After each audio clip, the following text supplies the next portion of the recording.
Then we move on. We move on to the celebrity boxing. Yes, sir. That was they gave us a hell of a fight. Yeah, man. I put it in the category of celebrity boxing, but those shout out to the Paul and Fury. They gave us a hell of a fight, Sean.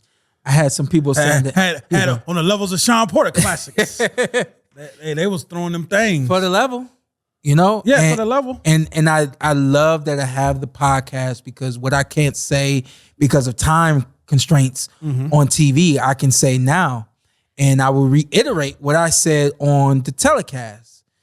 You have to understand what you're watching. And I've been saying that for a long time. And I came up with a hell of a metaphor. Drop it. Hell of a metaphor.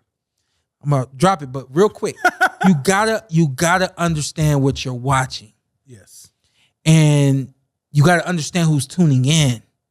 He's doing numbers with people who are fans of him.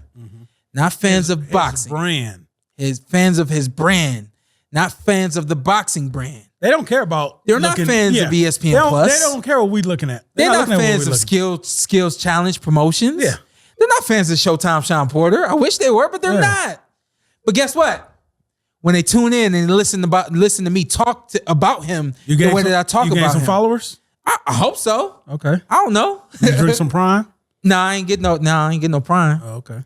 But you just have to understand what you're watching. Yeah. And for the level that was, first of all, number one, we learned that those guys are on the same exact level. That's the other thing. Tommy Fury is, what is his stepbrother? No. That's his brother. Okay. Yeah. Okay. Yeah. This is if Sean had you do have brothers, but I'm not going to do that to him. Yeah. If Sean had brothers that had Sean's last name and fought and whatever. Yeah. And I came up in boxing and we just finally meet. Yeah. Yes. Yeah. Those are not elite levels. Those guys in BoxRec, Tommy Fury is ranked 154. Yeah. Jake Paul's ranked 205 in the cruiserweight. Yeah. So this is C level, C minus, B plus level of boxing.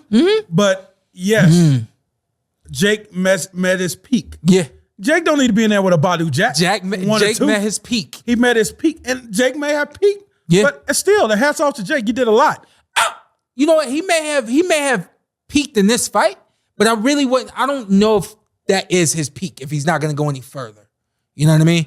My thing is he lost, but you struggled so much with a 8. I mean, because at the end of the day, he always say, "Well, I'm only 4 or 6 fight in." Hey, I did some work. You go and look at Shawn Porter, 10 fights in. You was 8 KOs, 1 UD, 1 DQ.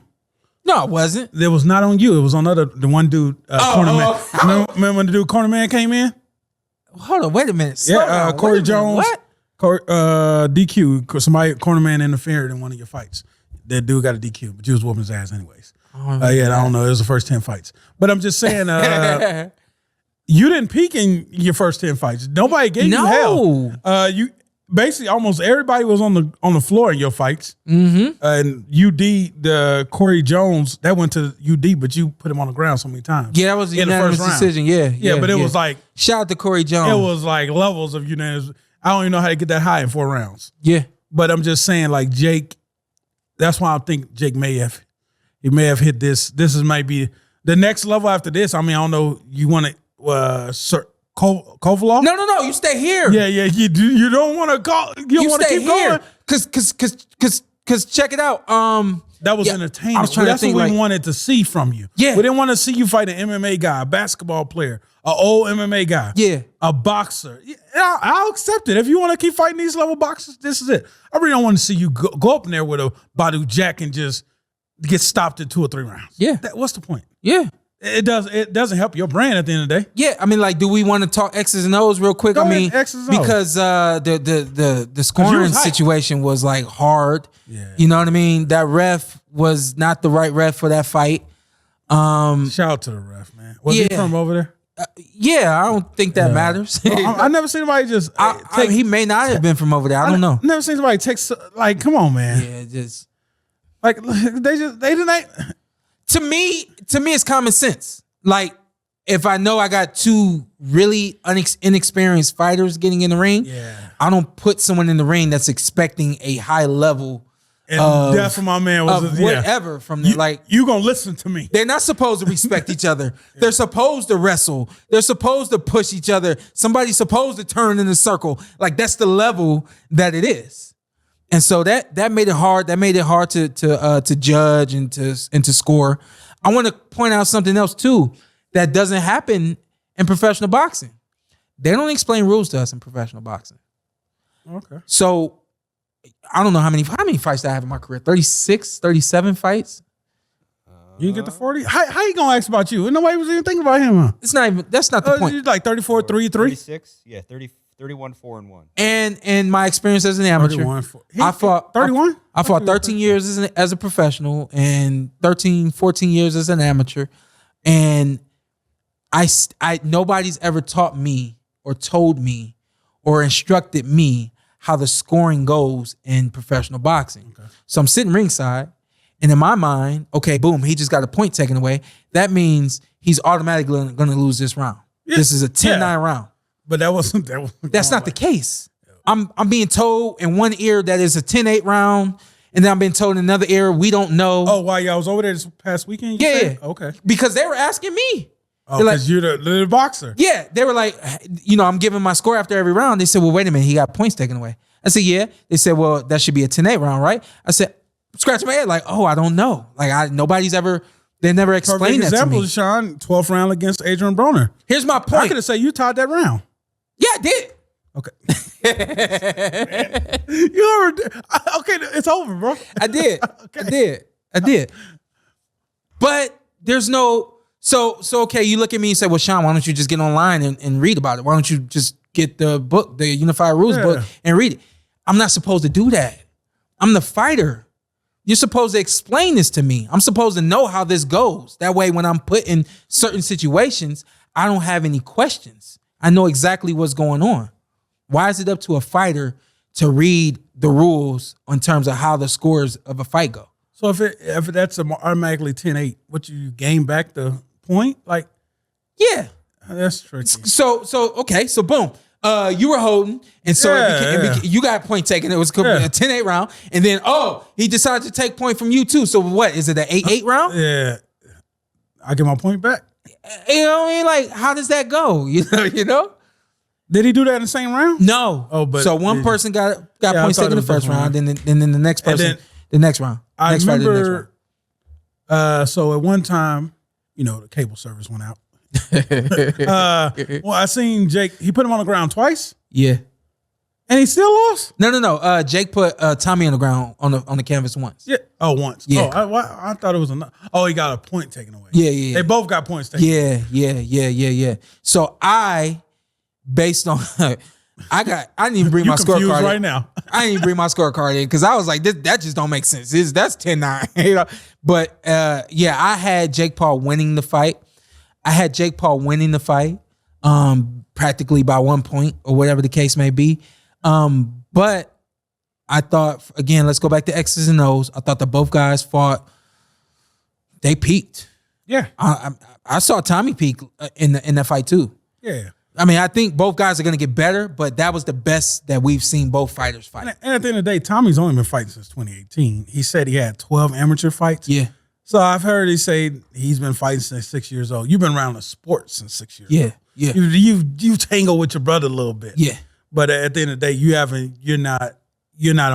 not going to be your world. It's going to take some serious dedication. He's only 25. Yeah. So I think he could pull it off, but I think with the things he has going on around him and in his life and things like that. I think this is shout out to Tommy. He just had a baby. Hey, shout out to his baby girl. I don't remember her name right off the top of my head. Is it Bambi? Bambi. Yeah, there you go. Yeah. How you know that? He been stalking me. Appreciate you, man. You on your stuff. But highlight this man real quick. Good job. Good job. Put him on it real quick. Yeah, and his march. No, don't do all that. Signs. Yeah, just salute. They're moving slow. They ain't even get you up. We ain't get none of that. There you go. Heart working good. Yes, he is white. I don't know if any. No, don't do that. Don't slap your chest now. I don't know CPR. I ain't kissing a man in the mouth. Yeah, that's Hafey. I forgot Hafey had heart You surgery. forgot? Yeah, because we passed it now. So. Okay. All right, man. I'm back working you like I've been like it never happened, right? Yeah, you are. You are. Yeah, he had a heart attack on his way in here. You was probably walking like we got that one man. I'm just keeping it real. But anyway, so I think we saw both fighters at their peak. Yeah. I do think that both fighters will get better. I think that Tommy has to be like Jake. Jake is really devoting all of his everything to boxing. Yeah. Tommy has to do that. They are going to rematch. And if Tommy does not do that, he will lose the rematch. And he's getting pushed from his dad and from his brother. Yeah. They pushing the hell out of him. They pushing the hell out of him. That'd be like if your brother got in the ring between you and your dad. But there's a difference because between me and my dad, we would have been pushing Kenny day in and day out, all day, every day. You think they're giving them? And ain't gonna be no break. Ain't gonna be no. We ain't trying to hear that. Ain't gonna be no vacation. You should have thought about that 10 years ago. Yeah, ain't gonna be no. We understand you got a baby, so take care of baby at points of the day. Yeah. But you still got to get to the gym and stay committed because I'm telling you, they're gonna rematch. And if Tommy is not dedicated, he will lose the rematch. Tommy's 23. Everybody's saying 23. So what if Tommy gets better?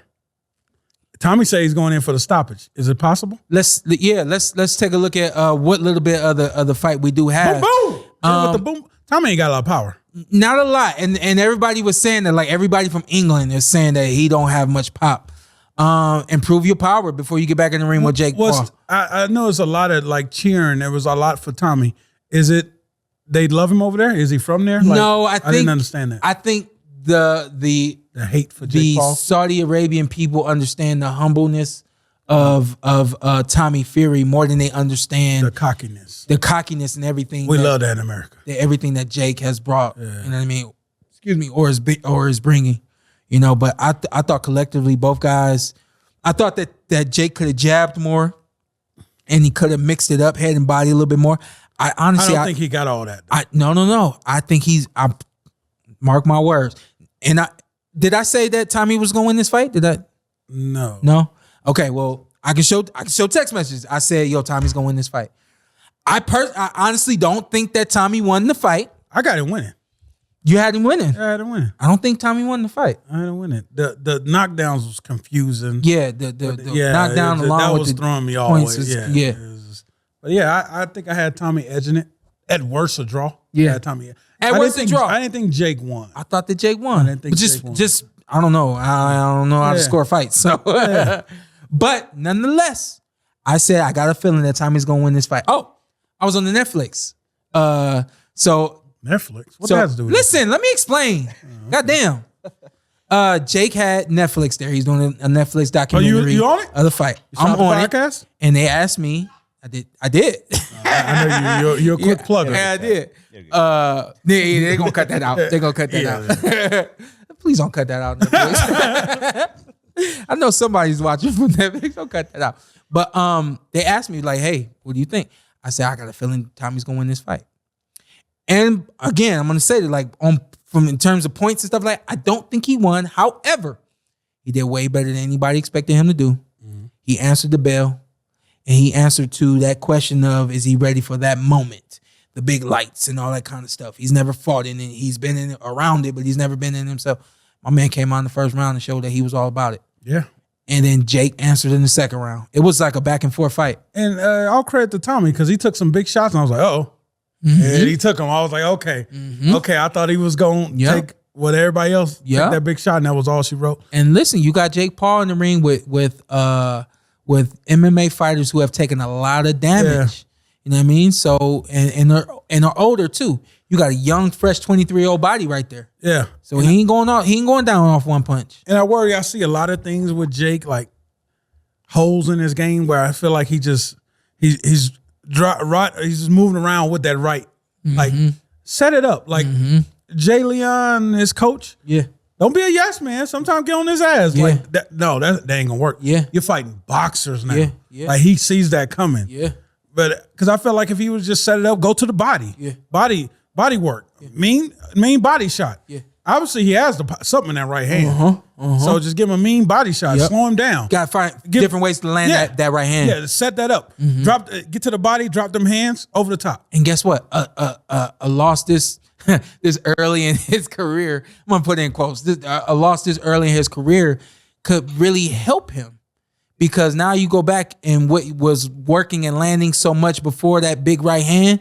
Now you've learned that big one right hand that specific way is not going to work. So let's try it a couple of different ways to get it off. You know, like you said, get it off. So, hey, somebody right here says 6'2", Tommy. Oh damn, Shawn, you off the Henny? No, no. 6'2" is Henny. I don't know. I was drinking Pepsi all night. Okay, I'm just letting you know what they're saying. But yeah, nah. I got a question. Does BJ Flores train anyone else? Or has he ever trained anyone else? I don't believe so. I'm not sure, That's a but I good don't question. believe so. You know what I mean? I feel like Jay Leon, this is the first person he ever trained also. Jay too. This is the first time? I know for a fact for Jay. You joining the camp? No. 500,000 No. a month? Maybe. Nah. Hell yeah. About. I'm the hype man. I had to say. I was like, yeah, I'm like, hey, shit, I got you.